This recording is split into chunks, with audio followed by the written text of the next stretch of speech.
மகாநதி சீரியல்ல இப்ப சாரதா வந்து ரொம்பவே வேலை சொல்லிட்டே இருக்காங்க காவேரிக்கு. காவேரிக்கு ரொம்ப கஷ்டமா இருக்கு. இப்ப ஃப்ரெண்டு கிட்ட சொல்லி காவேரி ரொம்ப ஃபீல் பண்றாங்க. "இங்க பாரு, அக்கா வந்து என்னென்ன ட்ரீட்மெண்ட் எடுக்குறாங்களோ, நீனும் அத எடுத்து தானே ஆகணும். நீனும் மாசமா இருக்க.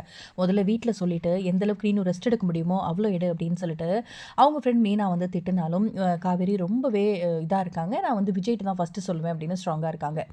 சரி ஹாஸ்பிட்டல்யாவது போயிட்டு அதுக்கான பிரிஸ்கிரிப்ஷன் குடுத்து, "டேப்லெட்லாம் வாங்கிட்டு வா காவேரி" அப்படின்னு சொல்றாங்க. சரி அதுக்கப்புறம் ஹாஸ்பிட்டல் போயிட்டு அதுக்கேத்த டேப்லெட்லாம் கூட வாங்கிட்டு வராங்க காவேரி.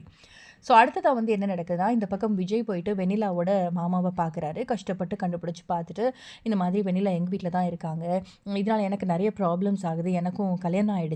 நீங்க தயவுசெய்து கூட்டிட்டு வாங்க அப்படின்னு சொல்லும்போது, அப்பா, அம்மா ஆக்சிடென்ட் அப்பவே அவளும் போயிட்டான்னு தான் நாங்க நெனச்சோம். பட் அவ உயிரோட இருக்கதே எனக்கு தெரியாது. கண்டிப்பா வரேன்ப்பா. நீங்க கவலைப்படாதீங்க அப்படின்னு சொல்லி, ஒரு பக்கம் வந்து அவங்க மாமாவும் வரேன்னு ஒத்துக்கிறாரு. இப்ப விஜய் கையோடவே அவங்க மாமாவ கூட்டிட்டு வந்தாச்சு. கூட்டிட்டு வந்ததுக்கப்புறமா இப்ப என்ன நடக்குதுன்னா, இப்ப வெண்ணிலா வீட்டுக்கு வந்ததுக்கப்புறம், "வெண்ணிலா நீ உயிரோட தான் இருக்கியா? அப்பா, அம்மா ஆக்சிடென்ட்டோட நீ எங்க இருக்கன்னே எனக்கு தெரியாது. நீனும் இல்ல அப்படின்னு தான் நாங்க நெனச்சோம். பரவால்ல நீ உயிரோட இருக்க. அதுவே சந்தோஷம். இனிமே நான் பார்த்துக்கிறேன் உன்ன. நீ என் கூடவே வந்துரு. உனக்கு யாரும் இல்லன்னு நெனைக்காத. அப்பா, அம்மா எல்லாவா இருந்து நான் பார்த்துக்கிறேன்" அப்படின்னு சொல்லிட்டு கூப்பிடுறாங்க. அப்ப ஆல்ரெடி தான் வெண்ணிலா வந்து ஏத்தி விட்டு வச்சிருக்காங்க இல்லையா ராகினி. இதனால வெண்ணிலா, "இல்ல நான் வர முடியாது" அப்படின்னு சொல்றாங்க. அதனால தாத்தா, பாட்டி, விஜய் எல்லாருக்கும் ரொம்ப ஷாக்கிங்கா இருக்கு. பட் ராகினி மட்டும் இத பார்த்து ரொம்ப சந்தோஷப்படுறாங்க. ப்ளீஸ்மா நான் சொல்றத கேளு. இப்ப விஜய்க்கு கல்யாணம் ஆயிடுச்சு. நீனும் விஜயும் எவ்ளோ தான் நேசிச்சிருந்தாலும், இப்ப இவருக்கு கல்யாணம் ஆயிடுச்சு. அவருக்குன்னு ஒரு ஃபேமிலி இருக்கு.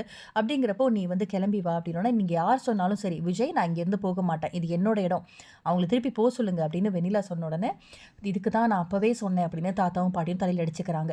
அப்போ அவர் சொல்றாரு, அந்த மாமா சொல்றாரு, இருக்கட்டும் நான் வந்து பேசி வெண்ணிலாவ சரி பண்ணி நான் இங்கேருந்து கூட்டிட்டு போறேன். கூட்டிட்டு போகாம போமாட்டேன் அப்படின்னும் சொல்லிடுறாரு.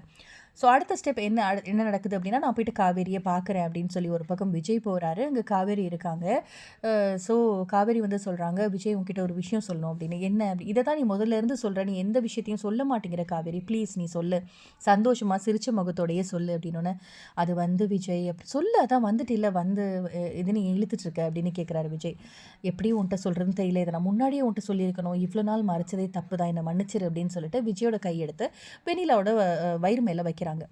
வச்ச உடனே, "என்ன எனக்கு ஒண்ணுமே புரியல காவேரி நீ சொல்றது" அப்படின்னோன, "ஆமா விஜய்" அப்படி. "என்ன காவேரி சொல்ற? நீ அப்பாவாக போற. நம்ம 2 பேருக்கும் ஒரு குழந்தை வரப்போகுது" அப்படின்னோன, விஜய் கண்லேருந்து கண்ணீரா கொட்டுது. விஜய்க்கு அவ்ளோ சந்தோஷமா இருக்கு. அத விஜய்க்கு எக்ஸ்பிரஸ் பண்ணவே முடியல. அவ்ளோ ஹேப்பியா இருக்கு. "நிஜமாவா சொல்ற? இனிமே யாராலயும் நம்மள பிரிக்கவே முடியாது காவேரி" அப்படின்னு ஹக் பண்ணிக்கிறாரு.